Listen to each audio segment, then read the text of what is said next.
नमस्कार, नीलम फॅशन क्रिएशनमध्ये तुम्हा सर्वांचं खूप खूप स्वागत आहे। आजच्या व्हिडिओमध्ये मी तुम्हाला बाहीचा मुंडा कसा काढायचा हे एकदम परफेक्ट असं शिकवणार आहे। त्याचबरोबर बाहीला परफेक्ट आकार कसे द्यायचे, जर बाहीचा आकार बिघडत असेल तर मी जी आता मेथड सांगणार आहे त्या मेथडप्रमाणे तुम्ही बाहीचं कटिंग करा। अजिबात तुमची बाहीसुद्धा कमी पडणार नाही आणि बाहीला परफेक्ट आकारसुद्धा येतील आणि पुढचा आकार आणि पाठीमागचा आकार यामध्ये किती इंचाचं अंतर गॅप जो असतो तो किती इंचाचा कट झाला पाहिजे हे सुद्धा मी तुम्हाला सविस्तरपणे समजावून सांगेन। तर पहा, मी बऱ्याच वेळा बाहीला मुंडा जो आहे तो काढण्यासाठी ब्लाऊजवरचा मुंडा प्रत्येक वेळी मी मोजून दाखवलेला आहे, परंतु अजूनही मला कमेंट आलेली आहे की ब्लाऊजवरून मुंडा मोजून दाखवा। तर तो कशा पद्धतीने मोजायचा असतो पहा। इथे सर्वात पहिल्यांदा जे मापाचं ब्लाऊज आहे ते घ्या, किंवा समजा हा तुमचा बॅक पार्ट आहे तर काय करायचंय, इथे ब्लाऊजवरून मुंडा मोजताना इथं फिटिंगचा पॉईंट अगदी परफेक्ट असा पकडून हे जे अंतर आहे, हा आकार पहा बाहीचा आहे तो एकदम व्यवस्थित जसा आकार आहे तसाच ठेवून घ्यायचा। बाही तुम्ही इथं कितीही इंचाची कटिंग करा, मुंडा घेर याच पद्धतीने मोजतात। तर हा आकार व्यवस्थित ठेवून घेतल्यानंतर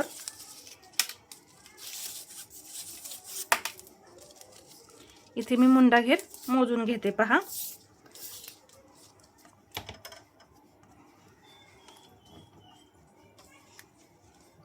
इथं असा टेप ठेवायचा आणि टेप असा दाबत दाबत जसा आकार आहे तसा फिरवत फिरवत इथं पहा हा आकार आणायचा।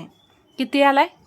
9.25 आणि वरती 1 पॉईंट आलेला आहे पहा। इथे 1 पॉईंट वरती आलेला आहे, म्हणजे आपण इथं 9 इंच घेऊया। 1 पॉईंटने काही फरक पडत नाही, तर 1 पॉईंट आपण इथे जास्त घेऊ। तर डबल मोजून घ्या परत। 9.25 इंच येतोय तर मी इथं 9 इंच घेईन। जर तुम्हाला डायरेक्ट 9.25 इंच घ्यायचं असेल तरी सुद्धा 9.25 इंच सुद्धा घेऊ शकता। पहा 1 पॉईंट कमी भरतोय तर आपण 9 इंच घेऊ। ही बाही आहे 5.5 इंच। 5.5 इंच बाहीची उंची आहे। दंडघेर आहे 7.25 इंच, कारण आता हे जे ब्लाऊज आहे ना ते मी स्टिच केलेलं आहे, त्यामुळे याची सर्व मापे मला माहीत आहेत। इथं मी मुंडा घेर 9 इंच घेतलेला आहे। तर सर्वात पहिल्यांदा आपण मुंडा घेरची जो मुंडा घेर आहे तो कुठे वापरायचा हे सांगते। सर्वात पहिल्यांदा आपल्याला ब्लाऊजची बाहीची उंची घ्यायची। बाहीची उंची किती आहे? 5.5 इंच। तर इथून आता पहा, मी अस्तरची बाही कटिंग करणार त्यामुळे मी 1 इंच प्लस केलं। 6.5 6.5 असं या पद्धतीने इथे घ्यायचं। एक सरळ लाईन ओढून घ्यायची। सरळ लाईन ओढल्यानंतर इथे कॅप हाईट टाकायची 3.5 इंच।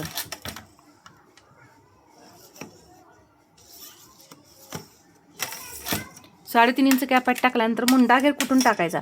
हा जो 9 इंच मुंडा घेर आलाय तो इथून जी बाहीची उंची आहे इथून इथपर्यंत टाकायचा। असा तिरका टेप ठेवायचा आणि जिथे 9 इंच येते तिथे असं मार्किंग करून घ्यायचं।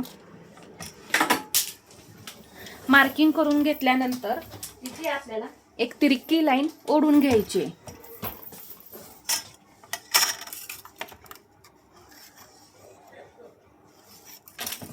इथे पहा या पद्धतीने तिरकी लाईन ओढून घेतली।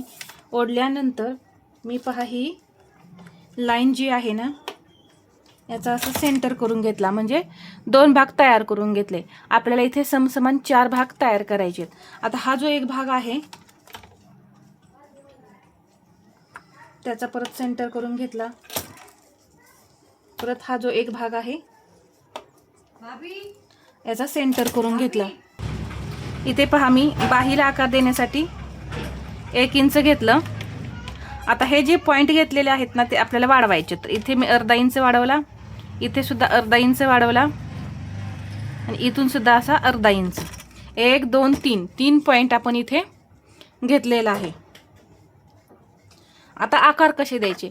जर तुम्ही हे पॉईंट देऊन आकार दिले तर पहा तुमच्या बाहीचे आकार जे आहेत ते अजिबात म्हणजे अजिबात बिघडणारच नाहीत, एकदम परफेक्ट आकार येणार आहेत। तर इथून 1 इंचाचा जो पॉईंट आहे इथून या सुरुवातीला हे अर्धा इंचावर आणायचा पॉईंट, परत इथे हा जोडायचा असा 1 इंच, हा अर्धा इंच सेंटर, आपण सर्वात पहिल्यांदा सेंटर केलेला तो सेंटर घेतल्यानंतर इथे हे परत या पद्धतीने घ्यायचं आणि हा आकार जोडायचा. आपोआप जो पानाचा आकार आहे तो तयार होतो. खूप सोपी पद्धत आहे पहा, आणि एकदम परफेक्ट सुद्धा आहे. तुमचे आकार अजिबात बिघडणार नाहीत. आता इथे एक पाव इंचावरती पॉईंट घेते आणि इथूनच या 1 इंचाच्या इथूनच या अर्धा इंच जो पॉईंट घेतलेला आहे आपण 2 नंबरला, त्यावरती परत हा तिसरा पॉईंट आहे यावरती, आणि ते असं खालच्या साईडला येऊन डाऊन केलं तरी चालेल. आता किती परफेक्ट इथं पानाचा आकार तयार झालेला आहे पाहू शकता. आणि हा जो बाहीचा सुद्धा आकार आहे तो सुद्धा खूप सुंदर असा तयार झाला आहे. अजिबात तुमचा आकार बिघडणार नाही. प्लस या पद्धतीने तुम्ही जर बाहीला आकार दिले तर तुमच्या बाहीमध्ये इथे जो घोळ येतो किंवा चुन्या येतात तर त्यासुद्धा चुन्या येत नाहीत, कारण आपण डायरेक्ट असे बाहेरून आकार इथं दिलेले नाहीत. आपण असे आतल्या आत असे आकार दिलेले आहेत. असे बाहेरून आकार डायरेक्ट इथं मुंडा लाईन जी आहे, म्हणजे आपण मुंडा घेराचा जो पॉईंट दिलाय तिथे टाकलेले नाहीत. त्यामुळं इथं तुमच्या बाहीमध्ये अजिबात घोळ वगैरे येणार नाही. ठीक आहे. आता इथं मी आकार कसा द्यायचा सांगितलं, मुंडाखेर कुठे कसा वापरायचा हे सुद्धा सांगितलं, बाहीला आकार देण्यासाठी कुठे किती पॉईंट घ्यायचा हे सुद्धा मी सांगितलं. आता घ्यायचा आहे दंडघेर. दंडघेर आहे 7.25. पहा इथून हे 7.25 इंच आणि याच्या पुढे हे 1.5 इंच मार्जिन, इथे सुद्धा हे 1.5 इंच मार्जिन, आणि हे असं जोडून घ्यायचं. जोडून घेतल्यानंतर अजून एक पॉईंट असतो तो म्हणजे इथे डाऊन करायचं. अर्धा इंच इथं आपल्याला नेहमी डाऊन करायचं आहे. हे डाऊन करायला विसरायचं नाही. आता आपली बाही घडी जी आहे ती किती भरते हे सर्वात पहिल्यांदा पाहूया. 2 प्रकारे आपण बाही कटिंग करतो, छाती घेरानुसार आणि मुंडा घेरानुसार. आणि आपण नेहमी कोणती पद्धत वापरायची सांगितलेलं आहे, मुंडा घेरानुसार. तर इथे छाती घेरानुसार आपण जेव्हा बाहीचं कटिंग करतो त्यावेळेस, आता इथे ही छाती जी आहे ती आहे 39, 38 नाही आणि 40 नाही आहे, 39 आहे. तर त्याचा चौथा भाग 9.25 इंच होतोय. म्हणजे इथे बाहीची घडी जेव्हा आपण छाती घेरानुसार घेऊ तेव्हा किती येणार आहे, 9.25 इंच. आपण हा फॉर्म्युला कसा काढतो, छातीचा चौथा भाग हा फॉर्म्युला काढतो बाहीची घडी घेण्यासाठी, छाती घेरानुसार कटिंग करतो त्यावेळेस. परंतु एकाच साईजमध्ये वेगवेगळे मुंडे असू शकतात. म्हणजे आता इथं मुंडा घेर 9 आलाय, 9.25 येऊ शकतो कोणाचा, 9.25 येऊ शकतो, कोणाचा 8.5 सुद्धा येऊ शकतो. तर फरक राहतो मुंडा घेरामध्ये, ज्याच्या बॉडीनुसार हा फरक राहतो. आता इथं ही बाहीची घडी आपली किती निघली, 9.25 इंच छाती घेरानुसार. आता मुंडा घेरानुसार आपली बाहीची घडी किती भरतीये पहा.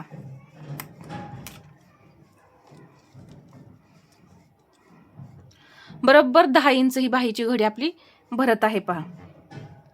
पाव इंच म्हणजे ही बाही दोन्हीकडून तुमची एक पाव इंचच कमी पडली असती जरी छाती घेरावरून कमी केली, जरी कटिंग केली असती तर.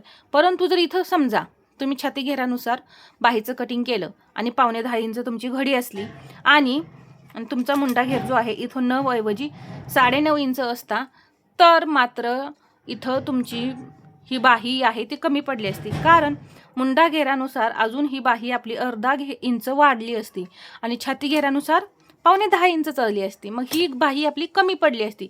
यासाठी मी नेहमी सांगत असते की मुंडा घेरानुसार बाहीचं कटिंग करायचं आहे. तर एकदम परफेक्ट असं इथं मी तुम्हाला बाहीला आकार द्यायला शिकवले.